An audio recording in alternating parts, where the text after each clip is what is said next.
Madame, Monsieur, bonjour et merci de nous choisir pour un nouveau forum. Denis Sefor, Dieudonné Soglo à Patrice Guillaume Matanaz Talon.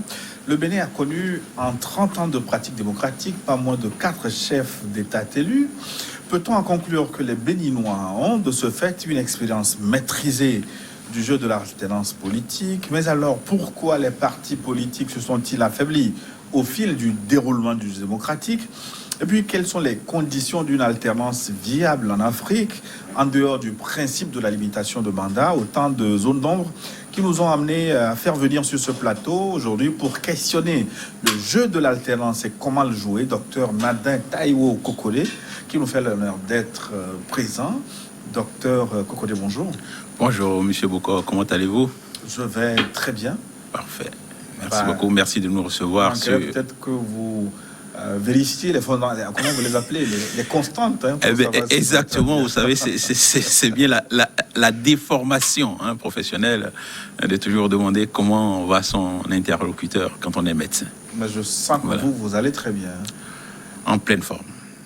Ah ben, vous êtes le président du mouvement Encore, Ensemble Construisons Notre République, un mouvement que vous avez lancé au Bénin il y a moins de 5 ans. Hein. Absolument. Le mouvement a été, lancé en 2018 de façon très, très officielle, mais c'est un mouvement qui existe depuis à peu près 2016. Un mouvement politique dans le but de, comment on va dire, promouvoir la conscience citoyenne ou... Absolument. C'est un mouvement qui participe à l'action citoyenne de façon globale, à la conscientisation du citoyen dans ce qui est son rôle pour la démocratie et son rôle dans le développement, parce que sans citoyenneté, il n'y a pas de démocratie. Donc pour nous, c'était clair à partir d'un certain moment.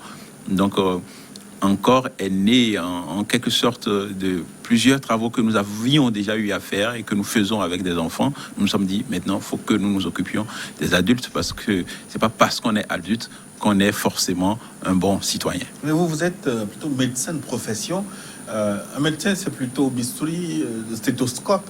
Que vient chercher un médecin dans la conscience citoyenne et en politique? Oh, disons plutôt que c'est caricatural, ça. C'est caricatural.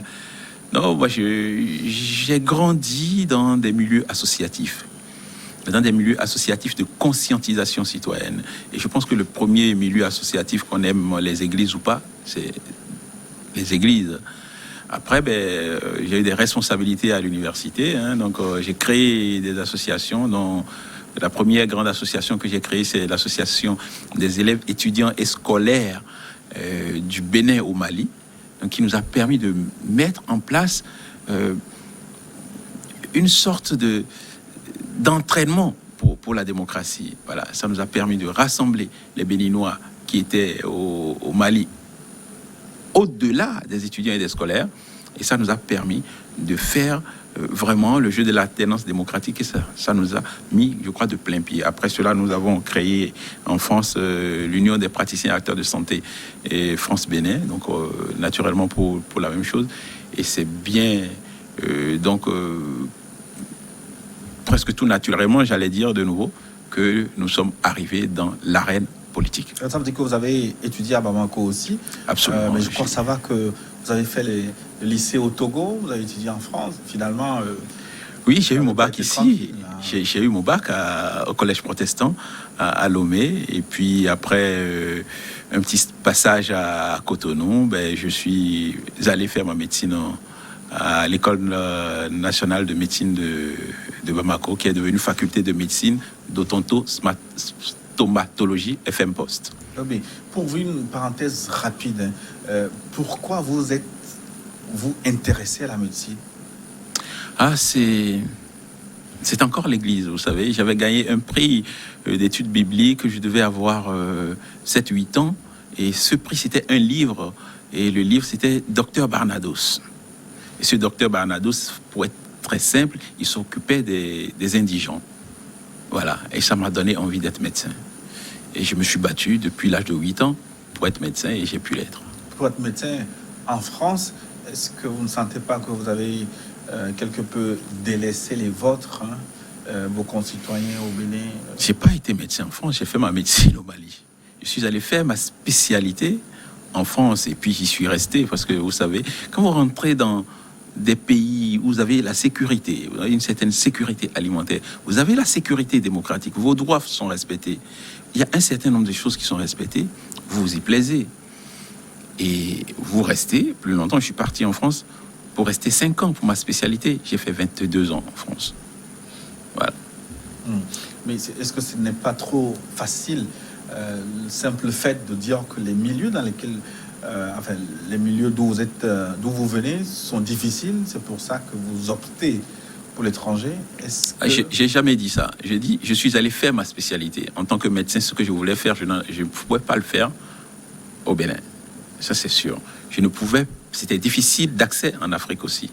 Donc, du coup, je suis parti pour essayer. Je voulais faire la néphrologie.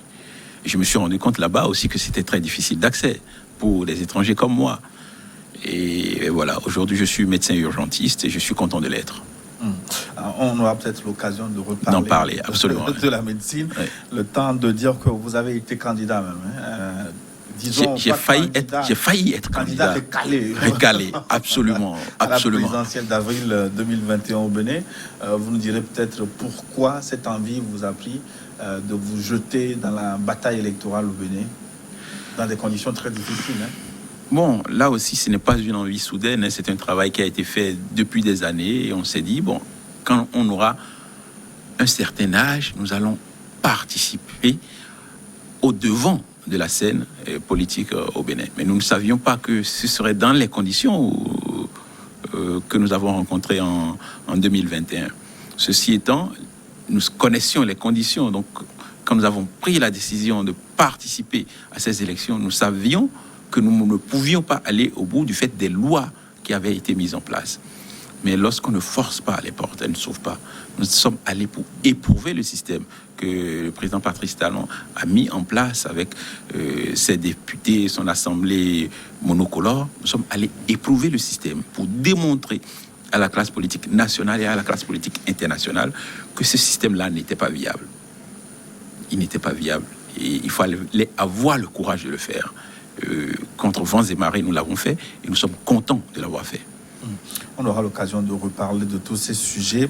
Le jeu de l'alternance politique et comment le jouer avec l'exemple du Bénin. Docteur Nadin Taïwo Kokode, peut-être faut-il vous souhaiter, avant qu'on aborde notre sujet, faut-il vous souhaiter bon lendemain de fête d'indépendance, puisque votre pays a commémoré dimanche dernier 61 ans d'indépendance, si le mot n'est pas surcoté, souveraineté. Non, je pense qu'il faut que les peuples africains assument qu'ils sont indépendants. Parce que si nous ne l'assumons pas, nous ne pouvons pas aller vers cette souveraineté que vous appelez de tout. Parce que c'est ça, en définitive. Il y a une certaine souveraineté politique sur papier, mais il y a la souveraineté nationale à acquérir. Et ça, c'est de haute lutte. Merci de me souhaiter bonne fête d'indépendance. Je profite. Et comme vous m'offrez votre plateau, pour souhaiter de vivre une bonne fête à tous les Béninois, où qu'ils se trouvent sur la terre. Bonne fête d'indépendance, 61 ans d'indépendance, ça veut dire qu'on commence à prendre de l'âge. Et quand on commence à prendre de l'âge, et on commence à bien faire les choses. Je le disais en introduction, avec 4 chefs d'État en 30 ans, peut-on conclure que le Bénin à maîtriser le jeu de l'alternance politique? J'allais dire, hélas oui. Hélas oui, parce que il y a alternance lorsque la tête change. On ne va pas gratter ce qu'il y a en dessous. Je pense que les lois que nous avons nous permettent l'alternance politique au Bénin. Enfin, nous ont permis jusque-là l'alternance politique au Bénin. Et c'est ce qui fait que le Bénin a été champion en matière d'alternance politique. Mais ceci étant, il ne faut jamais oublier que l'alternance, c'est quasiment le dernier étage du système démocratique. Lorsque le soubassement n'est pas bon, l'alternance ne veut rien dire. Donc, on ne peut pas regarder que l'alternance pour dire que tout se passe bien. Le Bénin a eu des alternances politiques. Le jeu politique s'est toujours plus ou moins bien passé au sommet jusqu'en 2016. Et nous ne pouvons qu'en être fiers. Nous ne pouvons qu'en être fiers. Ce qui se passe depuis 2016 nous prouve que rien n'est jamais définitivement acquis. Moi, c'est sans amertume, en définitive. Je constate et je sais qu'il faut continuer à lutter. Nous avons pu acquérir un certain nombre de choses et les hommes politiques, les femmes politiques de chez nous se sont endormis. Voilà, sur leur laurier, pensant que c'est bon.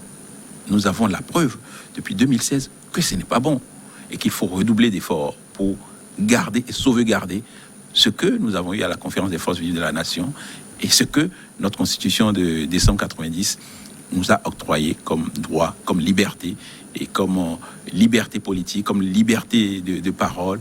Et c'est tout cela maintenant qu'il nous faut reconquérir pour de vraies alternances au sommet de l'État.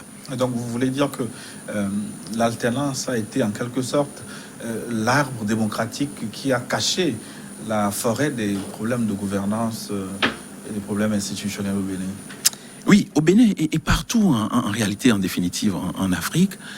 Et les dirigeants se débrouillent pour dire nous faisons l'alternance sans instaurer une vraie effective dans tous les pays africains. Oui, absolument. Je dis les pays où il y a l'alternance, enfin où on essaie de l'avoir. Et donc, mais le jeu démocratique à la base n'existe pas. Et c'est sur ce jeu démocratique qu'il faut travailler. Et ensemble, construisons notre République, le mouvement Encore que j'ai créé, travaillait à la base sur le jeu démocratique pour rappeler aux citoyens leur rôle, leur devoir en tant que citoyens et la puissance de leur bulletin, parce que ce n'est pas que la faute des gouvernants. C'est parce que nous aussi, en tant que citoyens, nous avons accepté de temps en temps être corrompus, nous avons accepté prendre de l'argent, nous avons accepté vendre notre vote, nous avons accepté tourner le dos à nos compatriotes les plus compétents pour aller chercher les plus médiocres, pour nous diriger, que nous nous retrouvons dans des situations où ceux qui sont au sommet de l'État ne comprennent rien à l'alternance et nous piétinent. Et c'est ce travail-là qu'il faut faire patiemment, et vraiment patiemment. La politique, il faut l'aborder avec patience. Si vous vous précipitez, à tous les coups, vous perdez. Qu'est-ce que vous appelez jeu démocratique à la base? Mais le jeu démocratique à la base, vous savez, la démocratie, elle est d'abord et avant tout participative. Le peuple, chacun dans son quartier. Lorsque vous voyez qu'il y a une réunion de quartier, par exemple, pour nettoyer une rue, et que vous êtes toujours absent, vous ne participez pas au développement. Lorsque vous voyez qu'il y a des décisions à prendre par rapport à une école et que vous êtes parent d'élèves et que vous ne participez pas au jeu démocratique. Et lorsqu'il y a des réunions pour le développement de l'endroit dans lequel vous vivez et que vous ne participez pas, parce que vous dites les autres le font à ma place, vous ne participez pas au jeu démocratique. Alors, lorsque toutes ces libertés, vous les avez que vous n'en usez pas, vous ne pouvez pas subitement être prêt pour aller, par exemple, représenter votre ville, votre quartier ou même votre pays, j'allais dire, par exemple, à l'Assemblée nationale, puisque vous n'avez pas appris à le faire à la base. Le jeu démocratique, c'est d'abord la participation de chaque citoyen à la vie de la cité. C'est ça, le jeu démocratique. Et ce jeu, il doit être ouvert. Tous les citoyens en âge de participer doivent le faire. Et même ceux qui ne sont pas en âge de participer, on doit leur apprendre, on doit leur donner les outils pour qu'ils puissent demain être de bons citoyens. J'allais dire des citoyens exemplaires. Et c'est important. Et c'est ce travail, en définitive, que nos gouvernants ne font pas. Nos gouvernants, ils donnent de l'argent, ils corrompent les gens, ils nomment qui ils veulent, et pas forcément des gens qui sont intéressés par la démocratie et par le développement. Est-ce que le phénomène n'est pas plus profond que ce que vous décrivez? Parce que la faible implication politique, elle existe ailleurs, dans des démocraties considérées comme vieilles, en France par exemple, où le taux de participation aux élections, d'année en année, s'étiole. Hein. Vous avez vu avec les dernières élections régionales où le taux de participation a été extrêmement faible.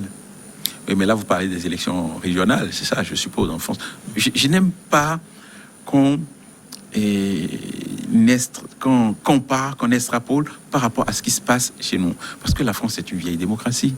Et le fait de ne pas aller voter, ça impacte énormément. Et ce n'est pas le même jeu. C'est-à-dire que pour les élections présidentielles, vous ne verrez jamais le peuple français rester chez lui. Voilà, ça c'est...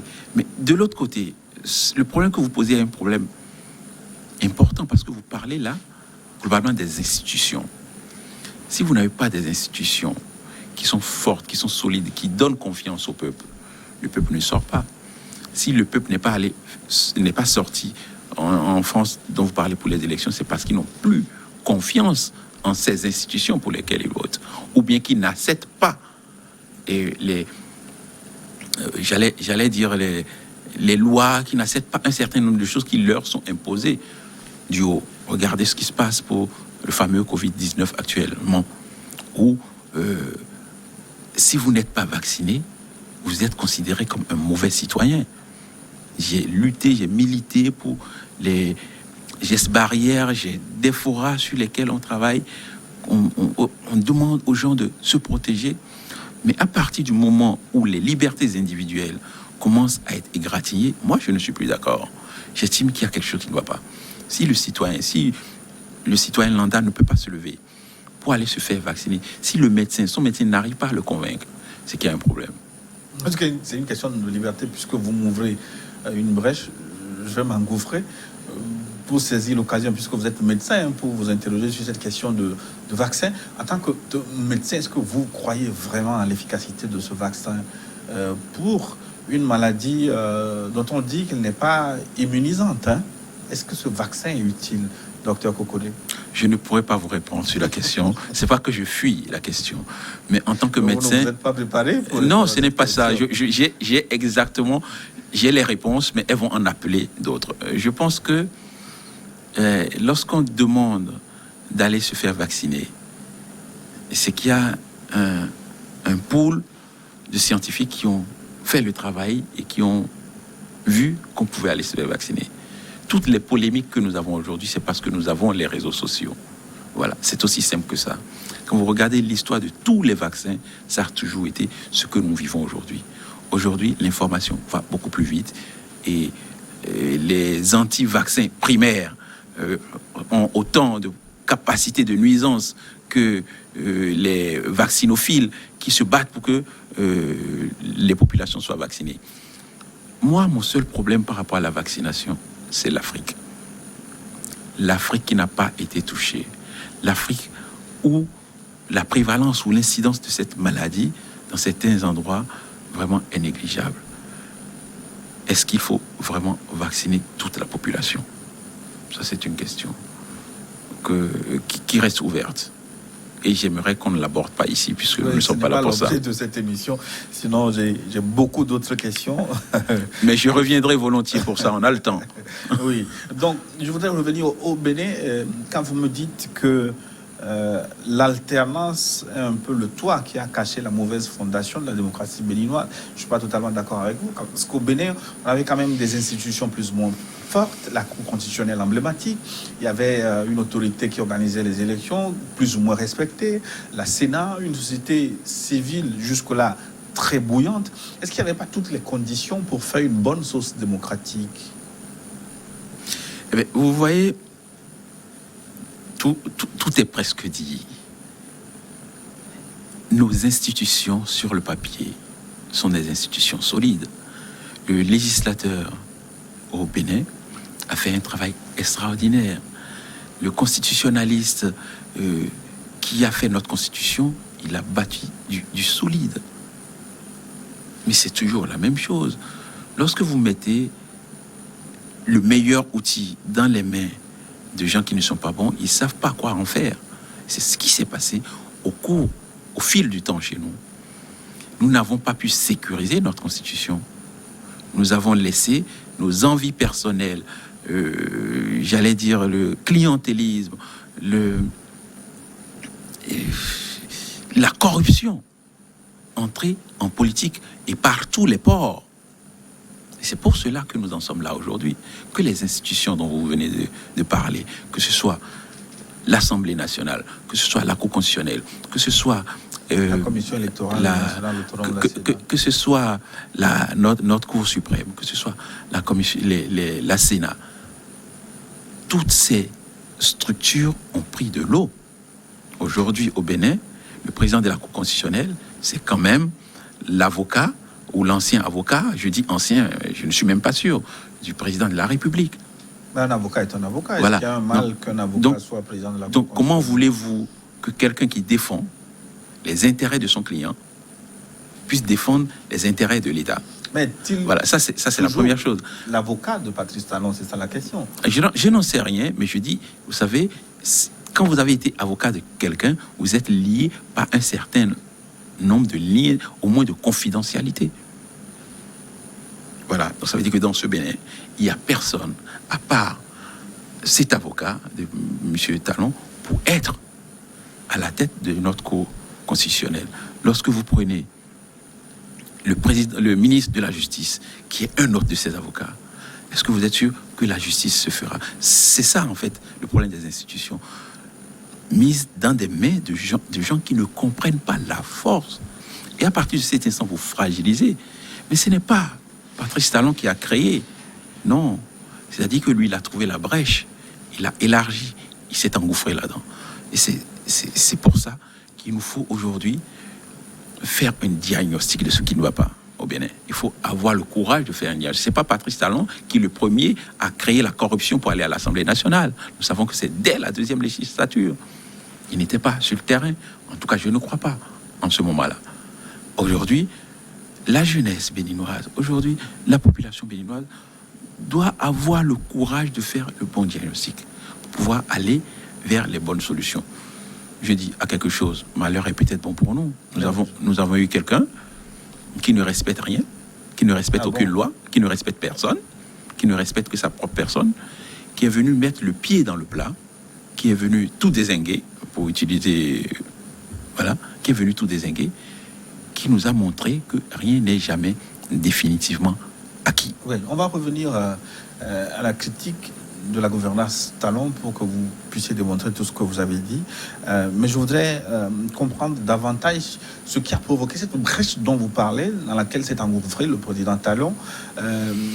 Est-ce que c'est la faute des partis politiques qui se sont affaiblis, on va dire, au fil du déroulement du jeu démocratique au Bénin? Pourquoi les grands partis comme le PRD, les partis comme la Renaissance du Bénin, les partis de Kérékou n'ont pas pu fonctionner comme il faut, alors que c'était quand même de grands regroupements politiques, hein, autour des hommes emblématiques, les Bruno Amoussou, les Nicéphore Soglo, les Adrien Gbedi, etc.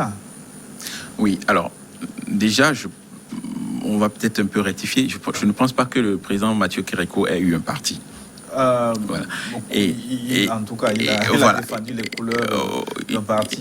Et lorsque tous les partis que vous citez, vous voyez, vous avez cité des noms derrière. Le parti, le PRD d'Adrien Roumbouilly, la RB, vous avez dit Nicéphore Soglo, mais je dirais plutôt Rosine Soglo, paix à son âme, une grande dame, et à qui je me permets de rendre hommage sur votre plateau, une dame de fer. Mais on dirait presque arrivé trop tard dans un monde trop vieux. Et Bruno Amoussou, par exemple, vous avez dit le PSD, après l'Union fait la nation et tout le reste. Donc, en définitive, de quoi est-ce que nous parlons? Nous parlons de clubs électoraux. Nous ne parlons pas de partis politiques. Nous parlons de clubs électoraux. Et dans un pays où vous comptez plus de 280, un pays de 10 millions d'habitants en ce moment-là, où vous comptez plus de 250 partis, ça veut dire qu'il y a quelque chose qui ne va pas. Et ce diagnostic, il a déjà été fait. Vous avez plus de 250-280 partis. Il y en a à peine 20-25 qui participent réellement au jeu démocratique. C'est vrai, c'était une plaie pour notre démocratie. Parce qu'en définitive, vous avez des nababs, voilà, qui sont à la tête de leur parti, qui font venir qui ils veulent, avec des conditions complètement opaques. On ne sait pas comment on va au PRD. On ne sait pas comment on devient candidat sur la liste du PRD pour aller aux élections législatives ou communales. Ce n'est pas un jeu démocratique ouvert. Ce n'est pas des militants qui sont choisis à la base. Et c'est de cela dont il s'agissait. Et ce diagnostic, il avait été fait. Et la réforme du système partisan était prévue d'une façon ou d'une autre. Mais je sais qu'il y en a qui tergiversaient là-dessus. Sous Yahya Boni, le problème a été agité. Yahya Boni a essayé de le résoudre en créant le FCBE. Mais le FCBE, Force Cori pour un Bénin émergent. Mais en définitive, le FCBE tout seul, mais il pensait personne en face. Il a vu comment ça s'est passé. Donc, oui, les partis politiques au Bénin étaient des clubs électoraux qui ne jouaient pas le jeu démocratique à la base. Et c'était des partis communautaires, c'est-à-dire que des partis qui restaient dans les départements et puis qui se débrouillaient pour avoir des représentants ailleurs quand ils en avaient besoin. C'était pas des partis nationaux. Un parti politique doit être national, même s'il a un ancrage démocratique et départemental. C'est une obligation pour pouvoir travailler sur le plan national. Je pense que ça fait partie des faiblesses. Et l'autre faiblesse, c'est que toutes les élections étaient marchandées. Donc il suffisait d'avoir de l'argent pour se faire élire. Ça veut dire que c'est le parti qui était le plus riche ou les partis qui étaient les plus riches qui étaient toujours devant. Donc, c'est toutes ces gangrènes, je suppose, qui ont fait qu'en 2006 et 2011, il avait déjà été décidé, enfin 2011, ouais, jusqu'en 2016, je crois, il avait été décidé de faire quelque chose, de modifier, de faire une nouvelle charte des partis politiques. Et charte des partis politiques qui a été faite sous le président Patrice Talon. Et nous avons vu comment vous apportez de l'eau au moulin de Patrice Talon qui a fait ce diagnostic. Il n'a fait aucun diagnostic. Oui, mais c'est lui qui a estimé que les partis politiques fonctionnaient très mal. Non, il n'a fait aucun. Il n'a fait aucun. Les partis politiques étaient, selon lui, devenus comme des fourchettes avec lesquelles les invités venaient manger le gâteau national. Mais qu'est-ce qu'il a mis en place?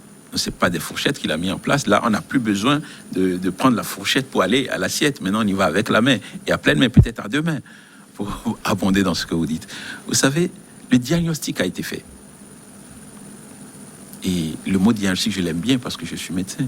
C'est pas parce qu'un diagnostic a été fait que la thérapie que vous y appliquez est la bonne. Il fallait forcément réfléchir à quelque chose. Moi, je suis pour le multipartisme intégral comme il est écrit dans notre Constitution. Mais dans le multipartisme intégral, trouver des mécanismes qui permettent aux partis les plus dynamiques d'être à la tête, mais pas aux partis qui sont les plus riches. Ce qui se passe chez nous aujourd'hui, c'est que on a mis en place une charte des partis et un code électoral qui font que vous avez le parti politique, mais vous ne pouvez aller nulle part. Si vous n'avez pas déjà, pour créer un parti politique, vous vous rendez compte, il faut plus de 1000 personnes, vous les rassemblez où pour faire un congrès? Oui, mais justement, est-ce que ce n'est pas dans la perspective d'aider à construire des partis solides, des partis forts, des partis d'une envergure nationale? Absolument, vous savez. Et je ne combats pas aujourd'hui, je ne combats plus aujourd'hui la charte des partis politiques. Je dis tout simplement, si je devais lancer là tout de suite un message au président de la République, mais laissez-nous, avec votre charte des partis politiques, jouer le jeu. Et voyez si à l'Assemblée nationale, il n'y aura pas une représentativité nationale. En quoi le là, aujourd'hui, nous avons... empêche mais écoutez... de jouir de cette charte des partis politiques? Non, mais écoutez, lorsqu'ils ont mis en place la charte des partis politiques, ils ont mis en place un certain nombre de goulots qui ont empêché les anciens partis de faire ce qu'ils ont appelé j'ai oublié le terme, bref, il fallait faire une remise à jour de son parti. Mais vous savez, les partis ne se sont pas résolus. L'administration est une continuité. Vous ne pouvez pas dire à des gens qui ont déjà leur parti politique, qui ont déjà déposé, dont les partis politiques sont connus. Je dis, du jour au lendemain, dans 6 mois, vos partis politiques n'existent plus. Il faut refaire des congrès pour relancer les partis, première chose. Et deuxième chose, lorsque vous faites, vous cassez la tête pour avoir les 1200 pratiquement adhérents à la base, c'est-à-dire pour créer le parti, C'est le ministre de l'Intérieur, en définitive, qui vous donne le quitus, qui accepte votre parti. Il y a des partis comme le PRD qui ont rempli toutes les conditions, mais qui n'ont eu leur récépissé qu'après les élections législatives. Parce que le ministre de l'Intérieur s'est assis là-dessus. Oui, il fallait ça veut dire, les dossiers. Ça veut dire, je dis que le président, à toutes les vérifications. Je dis que le PRD, par exemple, je ne cite que celui-là, était à jour bien avant l'UP et le BR certainement, et qui ne sont même pas à jour. C'est des partis, nous savons qu'ils ne sont pas à jour, je le dis, ils peuvent m'attaquer. Et nous pouvons démontrer qu'ils ne sont pas à jour. Ils n'ont ni le nombre d'adhérents, ils n'ont pas rempli les conditions avant d'être partis. Vous parlez de politiques des deux partis siamois. Des deux partis siamois qui ont pour parrain le président de la République et qui sont à l'Assemblée nationale aujourd'hui et qui légifèrent pour le Bénin. Et c'est de cela dont il s'agit. Je dis, lorsque vous faites des lois, mais même lorsque les lois sont dures, même lorsque les lois sont dures et que les populations acceptent ces lois-là. Justement, le problème, c'est que les populations n'ont pas accepté ces lois. Mais il y a certains les partis politiques avaient combattu la nouvelle charte au lieu de se préparer. Mais je dis que ce n'était pas tout le monde. Il y a certains qui ont fait le jeu, mais qui n'ont pas eu le droit d'aller aux élections. Ensuite, on a rajouté d'autres goulots. Vous voyez, par exemple, on parle de démocratie, de jeu démocratique. Lorsque vous avez deux partis siamois, deux partis qui vous appartiennent, qui sont à l'Assemblée, et que vous dites, et que vous faites les élections municipales. Déjà, il ne faut pas oublier que c'est que ces deux partis qui sont allés aux élections législatives. Il n'y en avait pas trois. Donc, ils ont fait un match amical. Aux élections communales, il ne faut pas oublier non plus qu'il n'y avait que trois partis. Un parti dit d'opposition, mais une opposition gouvernementale aussi. Donc, ils se sont retrouvés à trois pour aller au communal. Et pour les élections présidentielles, pourquoi c'était complètement impossible? Il y a une loi qui parle de parrainage. Et ce parrainage devait être donné. Il fallait 16 parrainages, donc d'élus, députés ou maires. Vous avez à l'Assemblée nationale 81 députés, puisque c'est ce qu'il en restait, qui appartiennent au président de la République. Vous avez sur le territoire national 77 maires qui appartiennent au président de la République. Et vous voulez aller aux élections pour aller combattre le président de la République. Vous pensez qu'il va vous les donner, ces parrainages? Il ne va pas vous les donner. Et c'est ce qui s'est passé. Lui, il s'est pris 117 parrainages. Mordre elle-même les doigts parce que, ayant laissé le terrain quand même totalement boulevard. Non, il n'y a pas eu de boulevard de laisser sur place. L'opposition, une certaine opposition comme nous avons respecté les règles. Moi, je n'ai pas besoin de parti politique pour aller aux élections présidentielles. Ce n'est pas ce que dit la loi. J'ai respecté les règles. J'ai poussé, je me permets de le dire, j'ai poussé le vice jusqu'à aller demander les parrainages, jusqu'à aller faire des auditions. Et je ne les ai pas obtenues, donc j'ai pu démontrer que le système que Patrice Talon a mis en place ne permettait pas d'avoir les parrainages. Ils n'ont pas aimé ça, parce qu'ils ne savaient pas qu'on pouvait leur faire ça. Ils savaient qu'on allait tous croiser les bras et dire, bon, on ne peut pas avoir les parrainages, on ne va pas aux élections. Et c'est pourquoi je disais à l'entame de cet échange, en politique, il faut être patient. C'est-à-dire que nous ne sommes pas pressés. Il y en a beaucoup qui ne sont pas pressés. Lorsque vous remettez le pouvoir à un homme d'affaires, parce que c'est aussi de ça dont il s'agit, lorsque vous remettez le pouvoir à quelqu'un, à un businessman, mais souffrez que ses premières préoccupations soient d'abord le business et l'État après. Parce que moi, je reste persuadé que le président Patrice Talon, quel que soit ce qu'il va me dire, n'a pas de conscience citoyenne. Parce que quelqu'un qui a une conscience citoyenne n'enlève pas la liberté de parole, n'enlève pas le droit de manifester, n'enlève pas le droit d'émettre des idées à sa population. Mais vous le connaissez en tant qu'homme issu des milieux d'affaires.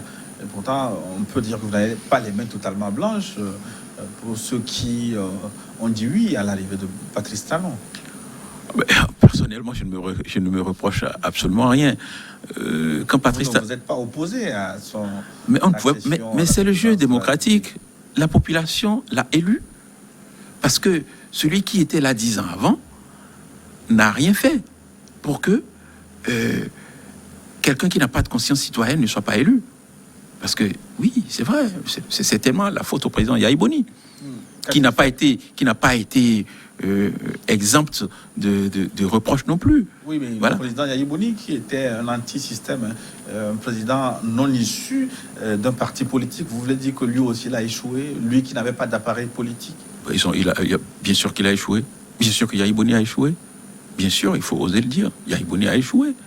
Yahya Boni, c'était le bon démagogue. Vous voyez, c'était le bon papa de la nation. Mais je vous aime. Mais le développement d'un pays, c'est au-delà de ça. Il faut de la finesse. Il y a des gens qui étaient prêts, qui se sont sacrifiés pour Yahya Boni, corps et âme, pour qu'il réussisse dans tous les compartiments. Mais je pense que c'est sa démagogie qui l'a fait échouer. Et c'est sa démagogie qui fait aujourd'hui que tout ce qu'il soutient, en devant être à la retraite politique, il ne fonctionne pas. Mais qu'est-ce que vous appelez démagogie? The man of the people. L'homme du peuple. Oui, l'homme du peuple. Je suis le papa je suis votre papa, je suis cher compatriote. Je vous aime. Et quand on a le marché, on l'applaudit. Il y a dire qu'on aime son peuple. Mais non, il n'y a pas de mal à dire qu'on aime son peuple, mais il faut faire les bons choix derrière. Il faut laisser les gens travailler derrière. Il faut encourager aussi ceux qui travaillent derrière. Le président Yahya Boni, il a fait un mauvais choix en cooptant Lionel Zinsou. Nous le savons très bien. Il aurait laissé Lionel Zinsou venir tout seul. Peut-être que Lionel Zinsou serait président de la République aujourd'hui. Il a fait coopté Lionel Zinsou. Il a fait lui a été imposé. Ah, j'en sais rien. Vous savez, je ne parle pas. Vous savez, tout homme sur cette terre, du moment où il a l'âge de voter, est arbitre et maître de ses choix. Il n'y a personne qui puisse m'imposer quoi que ce soit sur cette terre. Personne. Si j'ai besoin de vous, M. Boko, et que je viens vous voir pour une doléance, et que vous assujettissez cette doléance à des choses que je ne peux pas faire, je vous dirai merci. Lionel Zinsou, il n'avait pas besoin non plus de passer par là. C'est quand même... Attendez, il a fait Hippocampe, il m'a dit. C'était... Voilà, il sait réfléchir. Il sait que le peuple béninois est un peuple qui est jaloux de sa liberté, jaloux de sa démocratie, et que jamais et bien sûr, et qu'on ne va jamais le laisser rentrer à la présidence de la République par la fenêtre. C'est ce qu'il a voulu faire. Il a voulu faire un hold-up en passant par Lionel et par Yahya Boni, et le peuple a dit non.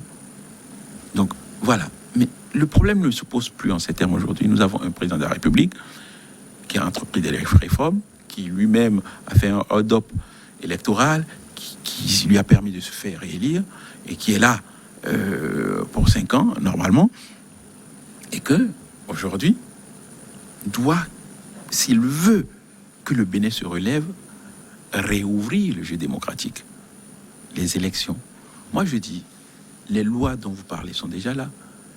Maintenant, il faut qu'il laisse les partis d'opposition. Nous avons 14 partis au Bénin, dont peut-être une dizaine le soutiennent. Mais il en reste 2 ou 3 qui ne le soutiennent pas du tout. Il faut qu'il les laisse aller aux élections. Et qu'il faut qu'ils se préparent pour qu'à l'Assemblée nationale, qui passe de 83 à 109 députés, pour qu'à l'Assemblée nationale, il y ait des représentants du peuple. Des gens qui veulent réfléchir aux lois qui font avancer le pays, aux lois qui créent le développement. Parce que lorsque vous êtes à l'Assemblée, que vous êtes député, et qu'en définitive, vous ne réfléchissez pas aux lois, et que toutes les lois vous sont dictées par le gouvernement, par l'exécutif, vous ne travaillez pas. Il faut que le débat démocratique revienne à l'Assemblée. Vous vous rendez compte qu'en 5 ans, une Assemblée nationale, elle a deux choses à faire.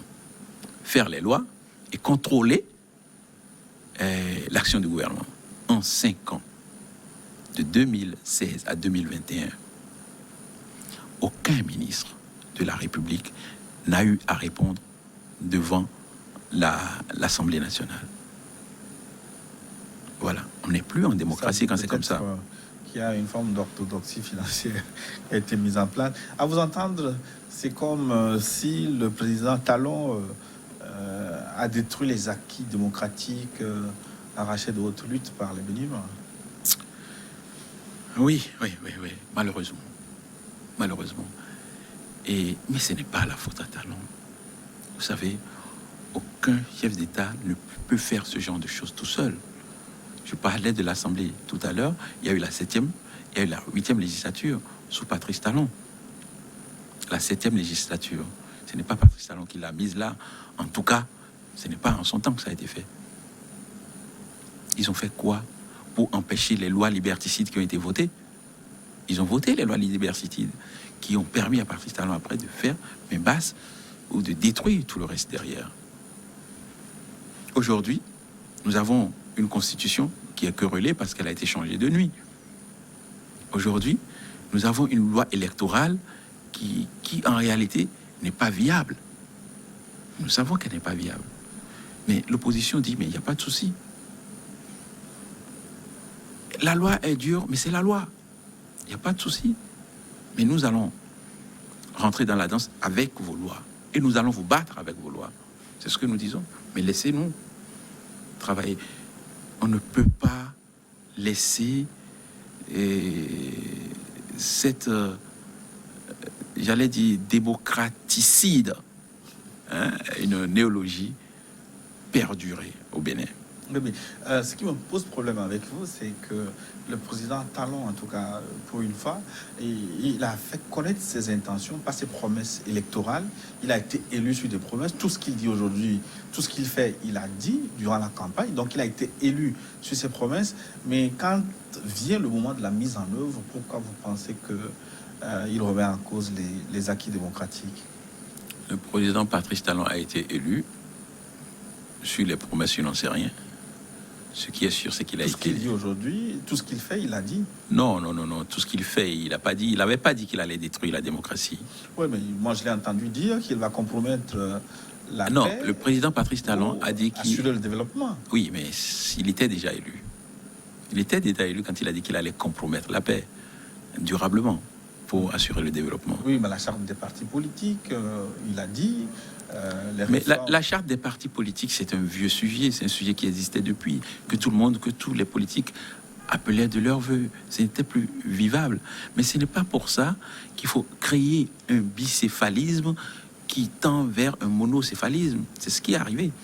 C'est pas parce que, en somme, vous voyez, ce qui se passe au Bénin, c'est qu'on a jeté le bébé et l'eau du bain. Enfin, l'eau du bain et le bébé avec.